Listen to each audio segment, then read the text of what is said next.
तुम्ही देह नसून चैतन्य स्वरूप आहात.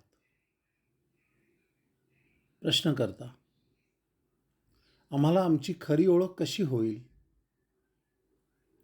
इथे सर्वात महत्त्वाची गोष्ट महाराज, इथे सर्वात महत्त्वाची गोष्ट म्हणजे तुमच्या सद्गुरूंवर तुमचा ठाम विश्वास हवा. अत्यंत दृढ विश्वास. गुरुवचनावर नितांत श्रद्धा हवी. वास्तविक तुम्ही स्वतःच तुमचे गुरु आहात. मनाची एकाग्रता आणि बळकट श्रद्धा तुम्हाला निश्चितपणे अंतिम सत्यापर्यंत घेऊन जाईल.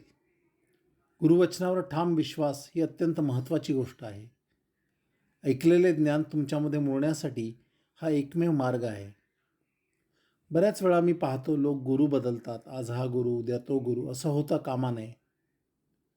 सर्वात श्रेष्ठ गुरु कोणता? जो तुम्हाला तुमच्या अंतर्यामी असलेल्या देवाची ओळख करून देतो तो. ही एकच गोष्ट इतर सर्व गुरूंपेक्षा त्याचे वेगळेपण सिद्ध करते.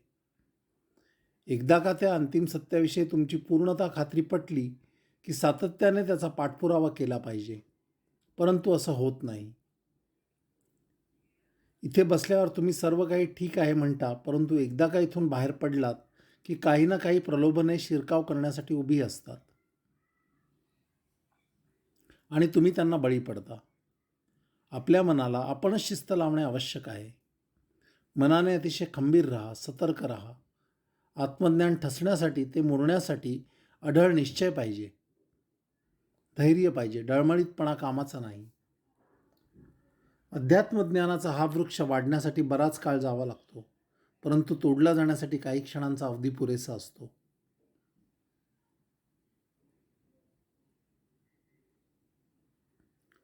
प्रश्नकर्ता: महाराज, आपल्या म्हणण्याचा आशय असा आहे का की अध्यात्माच्या या अंतिम टप्प्याच्या अवस्थेमध्ये तुमच्याकडे सातत्य पाहिजे, सावधानता पाहिजे. तुमच्या मनाला तुम्ही शिस्त लावली पाहिजे. तुमचा विश्वास डळमळीत करतील किंवा श्रद्धेला बाधक ठरतील अशा गोष्टींपासून किंवा अशा लोकांच्या संगतीपासून दूर राहायला हवे. महाराज, हे ज्ञान अलौकिक आहे. ते पचनी पडून तुमच्यामध्ये मुरले पाहिजे.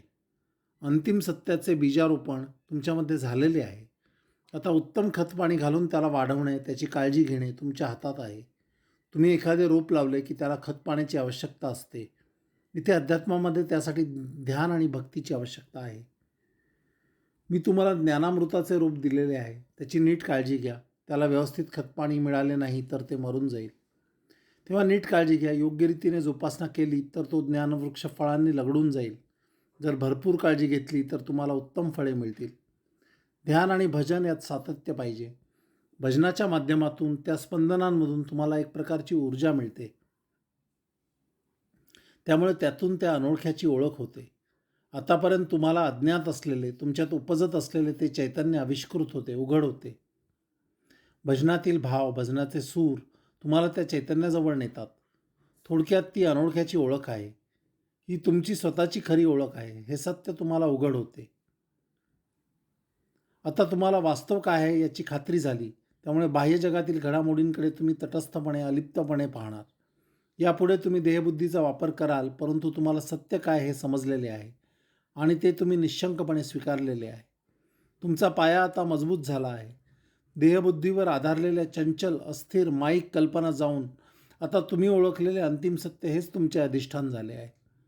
तुम्ही जे दृश्य पाहता ते तुमच्यातील अदृश्य, अनामिक दृष्ट्याला घडलेले दर्शन आहे. हा अदृश्यद्रष्टा स्वयंभू आहे. कठीण शब्दांचा वापर करावा लागतो, कारण या शब्दांनीच त्या अंतिम सत्याचे जे शब्दातीत आहे त्याचे वर्णन करणे शक्य होते. प्रश्नकर्ता: खरे आहे महाराज, हे जे शब्द तुम्ही नेहमी वापरता, स्वयंभू, अदृश्य, अनामिक आणि सर्वव्यापी, ते शब्द खरोखरच त्या अदृश्य अनामिक चैतन्याचा वेध घेतात. ते उघड करून दाखवतात. मला तर ते खूपच उपयुक्त वाटतात.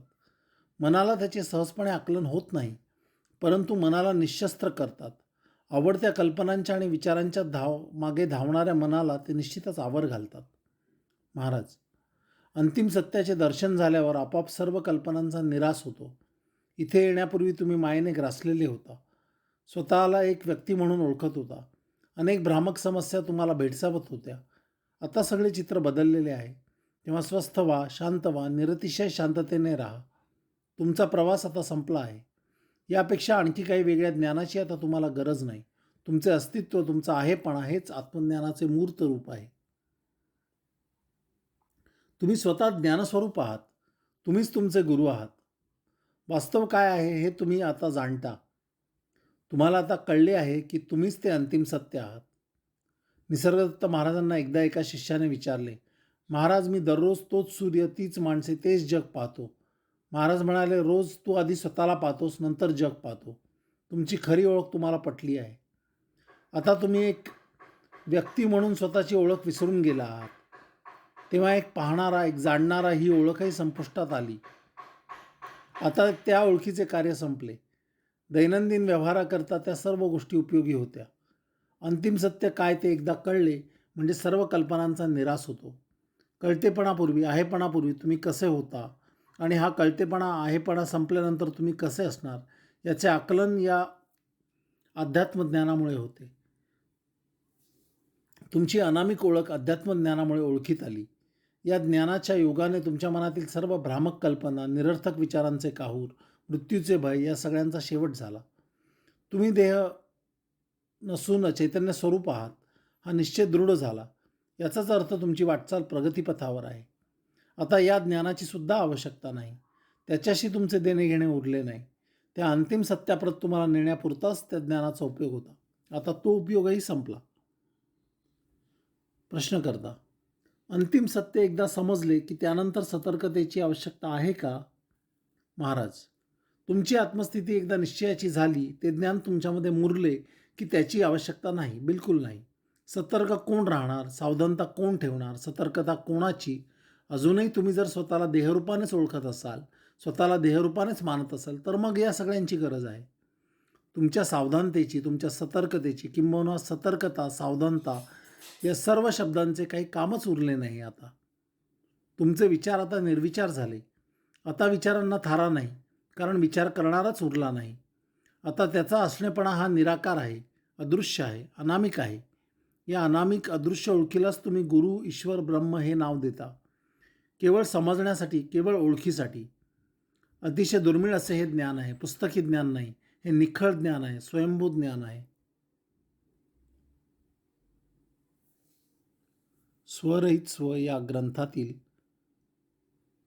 प्रथम क्रमांकाचे निरूपण किंवा प्रश्न उत्तरांचा संवाद.